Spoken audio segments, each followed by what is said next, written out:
Hey guys, we're going to be in Matthew chapter 6, verse 5.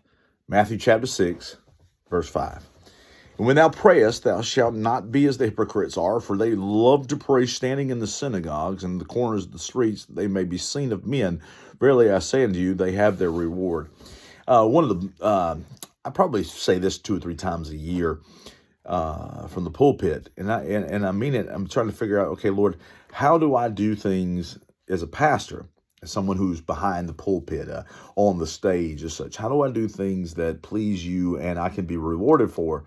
Because it's obvious that when I'm standing behind the pulpit, that a lot of the reward that I get is being seen of men. Now, I'm not saying that I'm personally, edified in person, that I get my kicks, my human or fleshly kicks from being on the stage. But I will say this: it's very clear here when it's talking about prayer. It's like, look, when you're praying, don't make a big show of it. Don't make a big show of it. And sometimes I can get excited praying praying to the Lord and things. That's not what it's saying. It's saying don't do it so that you can be seen of people and get, be high and mighty. Don't do it for those reasons. And a lot of times from behind the pulpit, you get your accolades in the sense that you may get an amen or two. You may get, some applause and things at times for over something that you may say that they get excited about. And that's unfortunate in a way, because there's also the negative. For as much positive as there is reaction to a sermon, a lot of times there's as much negative out there.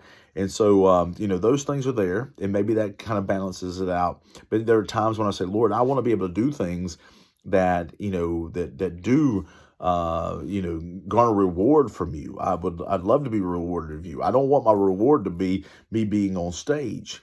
What does it say here? It says, to be seen of men, verily I say unto you, they have their reward. What's their reward? The ones who are showboats. Their reward is they get to be seen of men. So the careful balance here is, yes, you get the gospel out. Yes, you get to preach. Yes, you get to pray. Yes, you do it publicly. Someone's asked you to do it. Make sure that your heart's doing it for the right reason. Make sure that you're doing this so that you can be an outlet for the gospel. Make sure you're doing this because you can be a witness. Don't do it because you can be high and mighty. Don't do it because you want position in a church, or you want a name tag in a church, or you want be known and seen of men. Do it because you want to honor and glorify your Father in heaven. That's the reason we do anything, folks. That's the reason we do anything. So keeping the motives right in what you're doing. This is speaking of prayer specifically, but it's true of anything that we do as Christians. Why are you doing it? So people can think you're something. So people can think that you are a nice person, or that you're a giving person, or man, they just keep saying, listen, you ought to know that person, man. He'll do anything for you. He'll give you the shirt off his back, or she'll give you, whatever she has. She'll show up at any time just to love you and take, make sure you're doing it for the right reasons. If you are someone who counsels ladies and you love people, then make sure that you understand, make sure you're doing it for the right reasons and not just for the accolades of men.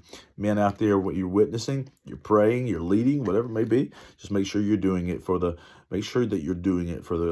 glory of God and not for the glory of man. It's hard. It is. It's a balancing act. The flesh is a very strong thing, can pull you away from the Lord. Make sure that everything you do is to build and glorify the reputation and the knowledge for other people about your God, about our God. We love him so, and he loved us enough to send his son. I'm thankful for that. I'm not going to steal glory from God if I can help it. See you guys. Bye-bye.